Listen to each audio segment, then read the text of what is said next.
Again, my name's Gabe Zollner.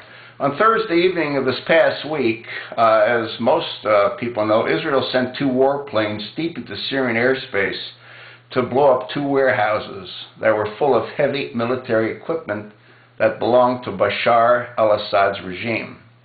As some of you may know, I have established an email relationship with a Syrian that has kept me appraised of events in Syria via email for quite some time. Needless to say, when the news of the raid by Israel into Syrian airspace broke, I reached out to my contact to see if he had any latest information that he could provide. According to his sources, Israeli authorities were told that Bashar al-Assad was planning on removing those weapons to ensure that they did not fall into the hands of the Syrian quote-unquote freedom fighters that we all know is being funded, equipped, and trained by France, Britain, and America. The reason that Israel launched their airstrike against those warehouses was because they were told that Bashar al-Assad had planned on turning those weapons over to Hezbollah. Needless to say, Israel had no intentions of allowing high-grade military weapons being transferred to Hezbollah, knowing how often Hezbollah has used weapons against Israel and continues to inflict terror and death onto the Israeli people whenever they have the opportunity to do so.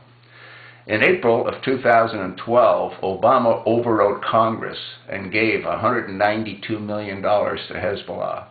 Knowing his affection for America's enemies, we know how many tons of high-grade military weapons were diverted from Turkey to supply Hezbollah with weapons and training, as this administration has been doing by supplying weapons, training, and funds to the Syrian quote-unquote freedom fighters, as confirmed by Secretary of State John Kerry, for at a minimum over the last year.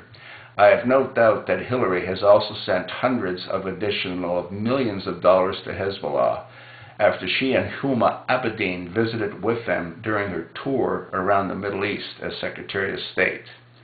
Iran also gives Hezbollah over $100 million annually, as they have done for many years, knowing that Hezbollah has a hatred for Israel, similar to the hatred that many Iranians in leadership roles have as well.